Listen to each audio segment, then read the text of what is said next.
The thing about quiet towns is, you always assume the peace will last. That's what I believed when I moved to the outskirts of Lakewood, Minnesota. A retired Army Ranger, widowed, raising my son Logan alone.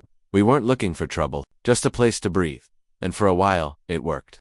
That is, until Cheryl Ross entered our lives. Cheryl called herself the acting president of our local HOA. Problem was, there was no official HOA for our street, no documents, no legal formation, nothing. But that didn't stop her. She started handing out violation notices printed on cheap paper with her fake HOA logo, charging compliance fees for everything from the color of mailboxes to the direction of parked cars. At first I ignored her. I thought if I didn't give her attention, she'd back off. But Cheryl didn't just want power. She wanted obedience. It all escalated the day she targeted my truck, my old Ford F-250, the one I parked on the side of our driveway. She claimed it looked like a military assault vehicle and wasn't compliant with neighborhood standards. Then she slapped us with a made-up fine, $3,800, including processing fees. I told her flat out, "This is harassment. Leave us alone." She smiled, not like I'd scared her off, but like I'd challenged her. I didn't realize then just how far she'd go. That night, 3:08 a.m., the front door was kicked open. I woke to the sound of splintering wood and shouting.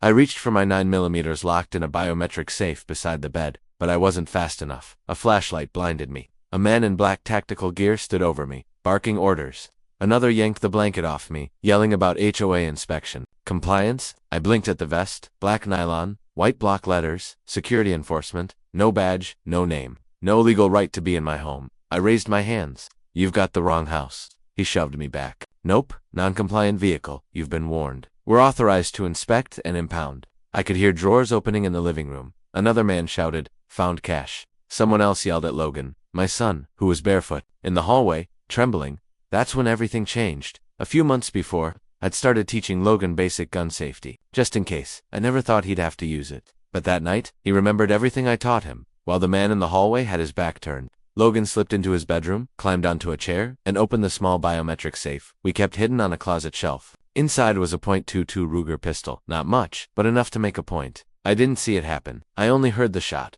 A loud crack, then silence, then screaming. The man in the hallway went down hard, clutching his thigh. Blood spilled across his panza. Logan stepped out, pale as snow, both hands on the pistol, calm as a soldier.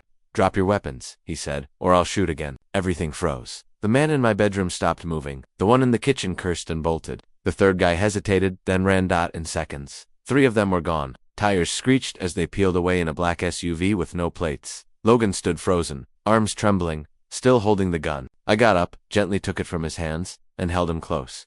"You did the right thing," I whispered. "You protected us." The fourth guy, the one Logan shot, was still groaning on the floor. I called 911, told them an intruder had broken in, told them my son had fired in self-defense. "Your son?" the dispatcher asked. "Yes." There was a pause. "Sir, police are en route. Keep the weapon secured. We'll take it from here." 6 minutes later, real officers arrived. Badges, body cams, the whole thing. They cuffed the man, read him his rights, and called for an ambulance. I showed them everything. The fake vest, the bogus warrant printout that said HOA right of entry. One of the cops actually laughed. "This is the dumbest thing I've ever seen," he said. "They made their own warrant." Turns out Cheryl had built a fake security force. She bought gear online, printed documents, even filed a 501c3 nonprofit listing to make it all look official. She called it the Neighborhood Security Task Force. Just her and a bunch of wannabe thugs trying to enforce made-up rules. They traced the SUV to her boyfriend, a guy named Doug, the same man Logan shot. He was already on parole for impersonating law enforcement. Cheryl claimed it was all a misunderstanding, that she thought they were just doing compliance checks. But the DA didn't buy it. She was charged with conspiracy to commit home invasion, impersonating a police officer, and reckless endangerment. The rest are facing charges too. As for Logan, the DA cleared him the next morning.